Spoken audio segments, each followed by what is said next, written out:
Hi guys, so it's Thursday. It's actually lunchtime, so it's not even morning. And this guy has had a full day off in the field. So he's been out all morning, eating the grass, having a nice time, and just relaxing basically. So I really find it's important to have rest days. He's worked really hard for 3 days. Obviously we've had training, a show, and then yesterday, and actually yesterday was harder work than I thought it was going to be for him, which is really interesting.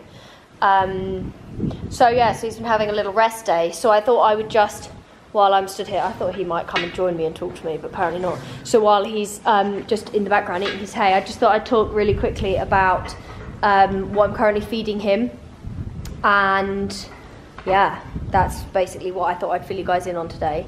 So I am feeding him still just the low molasses chaff from Dodson Horrell, the Safe and Sound it's called.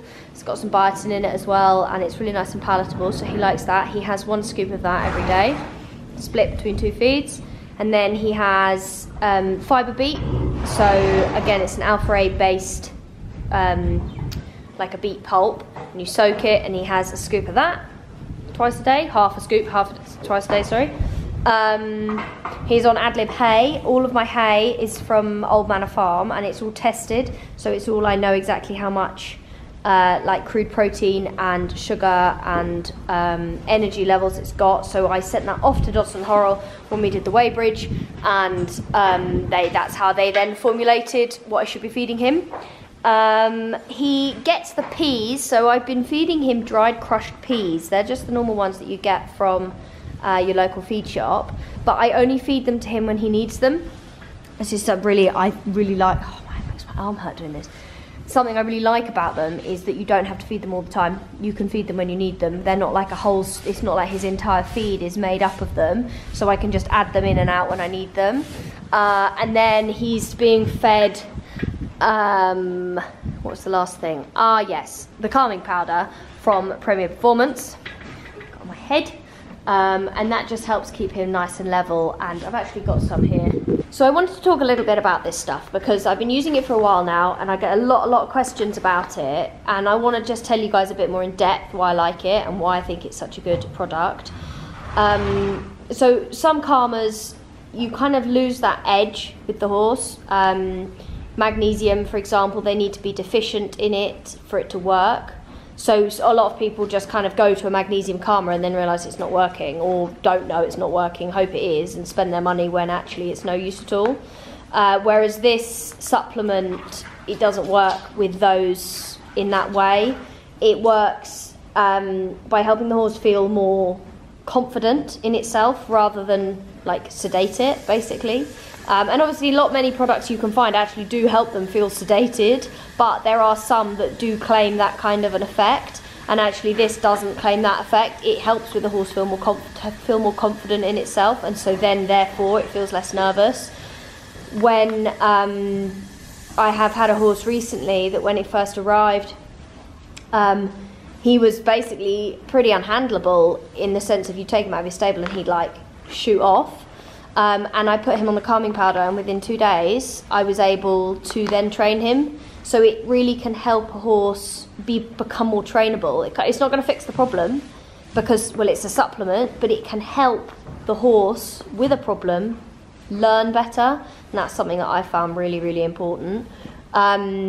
So yeah, I just wanted to kind of shout about it a bit because I found it's really helped me in Obi. He looks really super safe and sensible, but he can be really sensitive.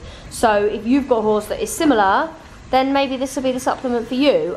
Camilla from Premier Performance, the CZ part, she is brilliant and will answer any questions that you've got. So if you have got questions or you do want to know a bit more about how maybe they can help you, check them out. I'll put the link in the description below, and yeah, you can maybe let them help you guys. That is basically all I'm going to talk about today. Tomorrow we've got the physio, so I'm going to hack, and then the physio is coming at lunchtime.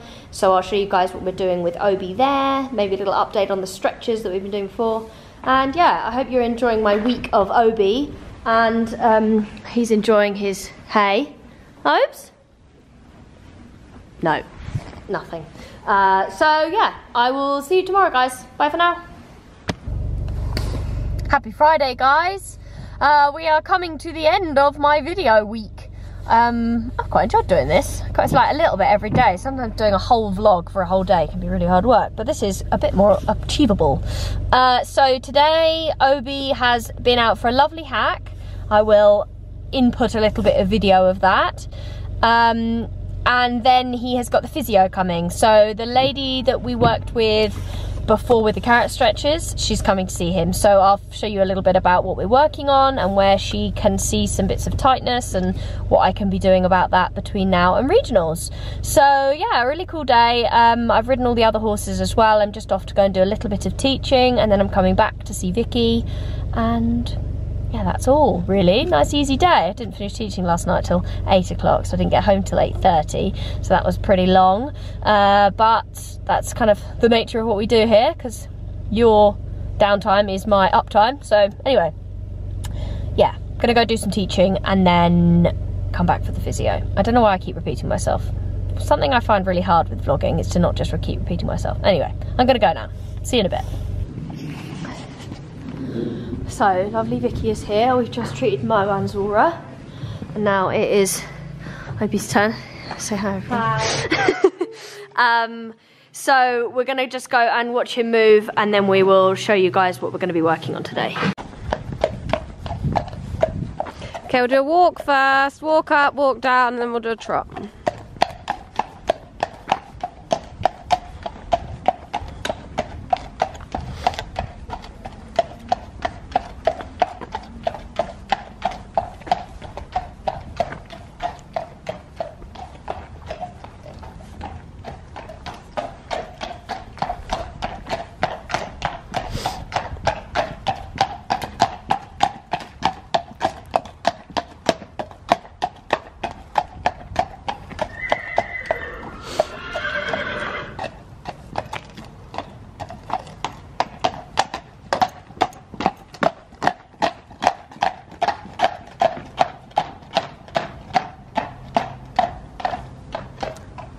Being a bit lazy, have a push on a bit more.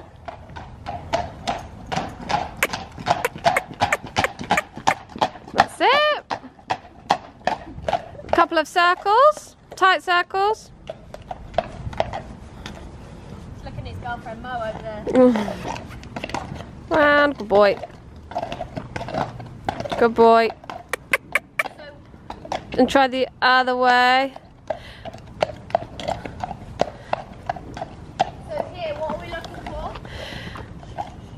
Good boy. Oh, good. Step back. That was the next one. We are looking for just range of movement, really. Making sure he's crossing under evenly, so crossing those back legs. He's flexing in his neck around, and he's moving his rib cage.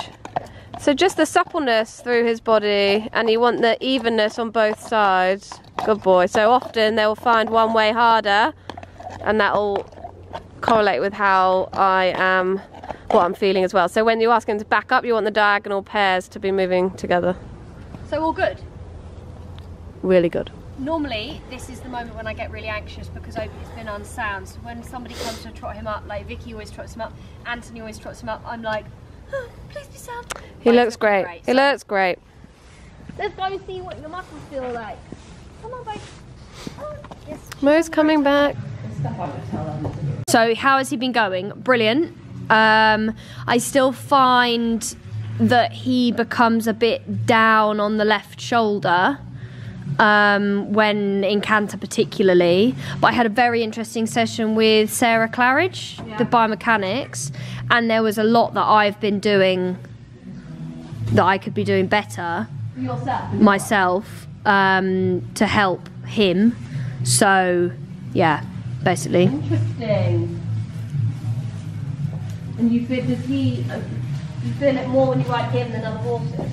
Like, I don't ride other horses to the same degree that I ride him. Yeah. In that when I'm riding him, I'm so, it's so much more complex because, like, going to regionals and. Yeah. But like we went out to Kiso and got 73% in our music, and then 71% in our novice test. So yeah, so in terms of like actual way of going, it's all very, very positive. Always the right hind gets left behind when I do a halt still. If you've got any way to fix that, that'd be really cool. And yeah, but generally he feels brilliant, strong, fit. Good.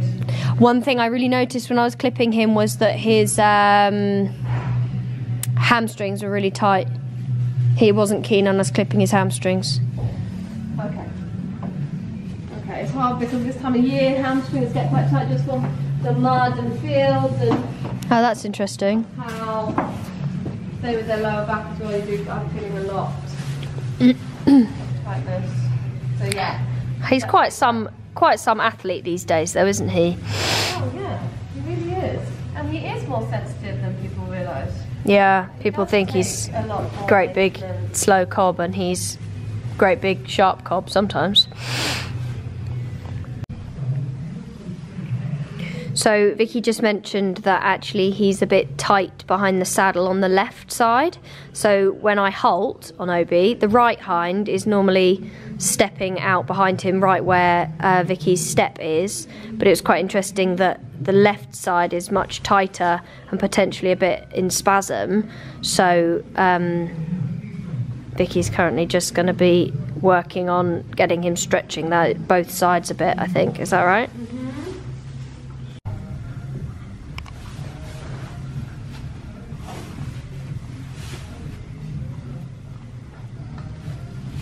Why? No? She's just leaning on me. 700 kilos on your little legs there, Vicky. What do you mean? Have you not been doing your squats? You've got to have a proper good gym membership to treat Obi. Tell you what, something that I find so interesting is when you stretch his hind leg like that, how much the muscle in his shoulder moves. Well, think of the balance. Yeah. And I'm stretching him away out of his comfort zone. Stretching the hamstrings, the lower back muscles, but also the chest comes into play and the neck muscle. Lower back, because he's a little bit asymmetric in the muscle tone, but that is feeling softer. That was really tight on that side. So it's a bit weak. I'd like him to have a little bit more muscle, being picky, but through this right side. And it's interesting because it does correlate with him leaving that leg behind. So we're going to do some proprioceptive work. Oh yeah, Vicky was mentioning we're going to put an overreach boot on that leg to encourage Obi to be aware of the right hind a bit more. Yeah. And see if we can train it to join the party. Or we'll do some core strength work by putting an elastic, like a tail bandage round. Yeah, and what's it called? What's the actual thing called? It's called a equical. There is a name for it.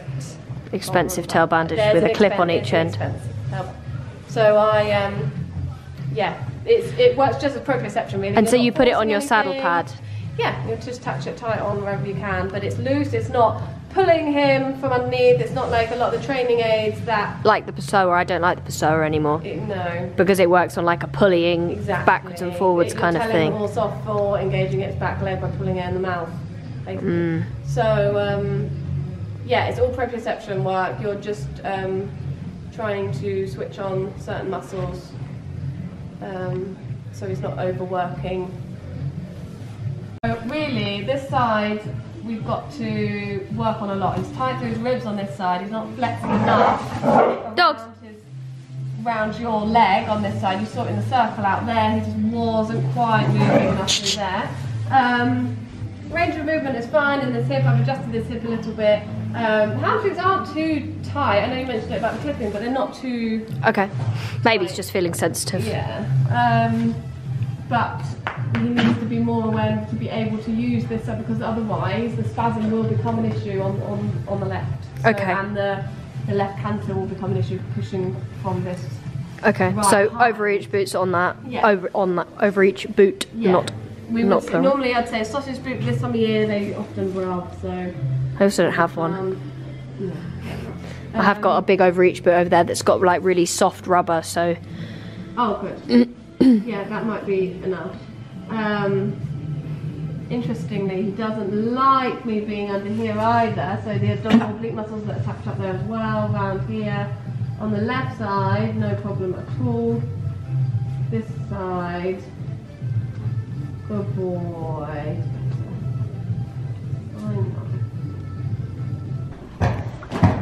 And that rounds up a week of Obi. So he's going to have a couple of easy days with groundwork tomorrow, and then he'll have the day off on Sunday, and then we've got training again Monday. So goes full circle. I hope you have learned something this week about Obi and the way we do stuff.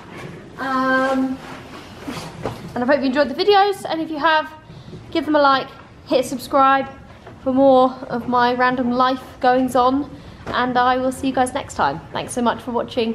Bye for now.